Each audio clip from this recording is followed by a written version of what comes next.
et ainsi de suite. Donc, la procédure, voilà. Avec la main gauche, on introduit la lame qui va exposer l'épiglotte. Avec la main droite, on tient la sonde et on introduit dans la trachée. D'accord? La trachée là, ouais, il faut se limiter là pour la sonde. Il ne faut pas aller loin parce que la carène est là. Si vous progressez, vous allez perforer la carène. Oui, vous allez à droite. Vous allez faire une intubation sélective. Limitez-vous là. Voilà. Voilà, patient intubé. Pour être sûr qu'on est dedans, si vous avez un capteur de CO2, si vous regardez, ça va changer de couleur. Ça veut dire que le CO2, vous êtes bien dans la trachée et il y a du CO2 qui sort à l'expiration. OK? Ou bien vous faites le test de pression négative. Si vous faites aussi une compression thoracique, il y a de la vapeur qui sort de la sonde. Si vous ventilez, le thorax se soulève et la saturation augmente. Si vous avez un ou deux ou trois de ces critères-là, voilà, vous êtes sûr que vous êtes dans la trachée. À partir de ce moment, vous fixez la sonde et vous branchez la machine. Vous avez réussi votre intubation au bout de 1 à 2 minutes maximum. Vous fixez et vous branchez la machine et le problème est réglé. Si ce n'est pas le cas, il faut au bout de 3 minutes, il faut arrêter et recommencer. 3 minutes, arrêter et recommencer. 3 minutes, ventiler et recommencer. Voilà. Les médicaments qu'on administre par voie trachéale, l'adrénaline, l'atropine, naloxone, etc. Les complications, c'est les traumas des voies aériennes. On peut perforer la trachée, la carène, etc. L'inondation, l'enfant peut vomir.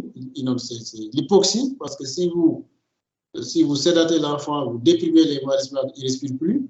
Donc, si vous ne le ventilez pas correctement, il va avoir l'hypoxie. L'arythmie cardiaque, mais l'arrêt cardiaque. Les plaies, l'emphysème, etc., etc. Ça, c'est les complications au cours des intubations. Ouais, l'hypoxémie sévère, 25%. Le collapsus cardiovasculaire, 24%. L'arrêt cardiaque, 2%. Le décès, 1%. Il y a des patients qui décèdent en cours d'intubation. Donc, c'est un geste qui n'est pas anodin, s'il vous plaît.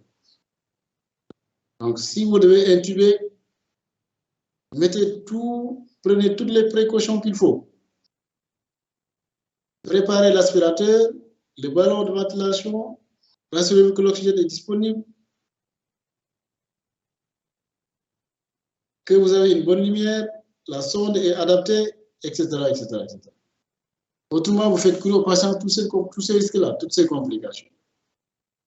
L'arythmie, l'arrêt cardiaque, l'intubation œsophagène, agitation, inhalation, voilà, lésions dentaires.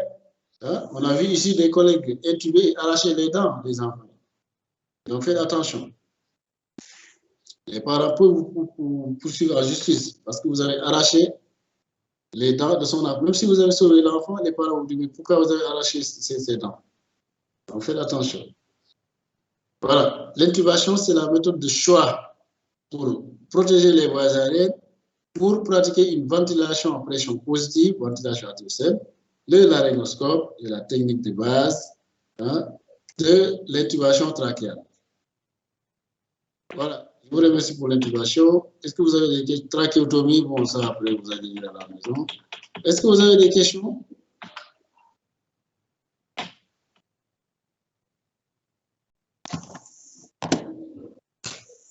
Vous avez des questions, Yacine? Il y a Liliane qui a levé la main. Oui. Docteur Liliane. Je prends 2 questions parce qu'il nous reste 17 minutes. D'accord. Docteur Liliane, c'est bon.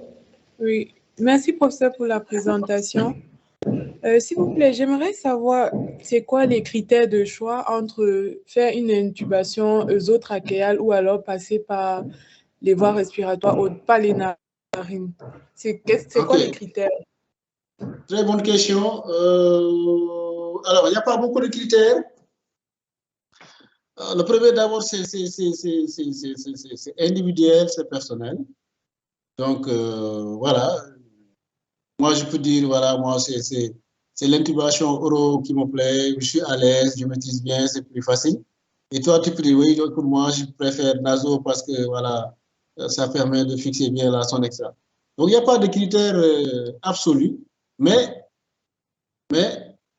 la voie orotrachéale, c'est la voie de référence, c'est la voie de préférence, c'est la voie recommandée par les sociétés savantes et c'est la voie où il y a moins de risques.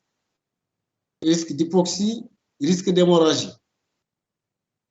La voie orotrachéale, si on passe par la bouche. D'accord? Et il n'y a pas de contre-indication. Sauf en anesthésie réa, en chirurgie, si on doit faire une intervention ORL, ouais, là, on ne peut pas mettre un tube ici et intervenir. Donc là, on est obligé de faire un naso. Dans tous les autres cas, on peut faire un orotrachéal. Maintenant, naso, vous pouvez faire un naso. L'avantage, c'est que si vous faites naso, ouais, la fixation est plus facile. D'accord? Et il y a beaucoup de risques avec la voie nasale.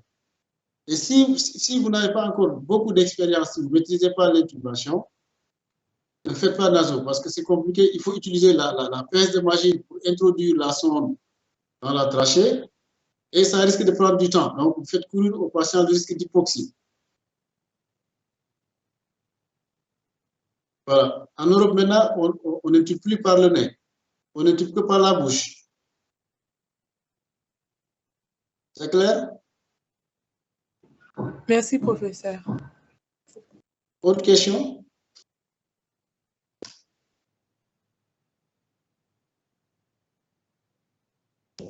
Ok, c'est bon. Donc, on fait rapidement la ventilation. D'accord. Voilà.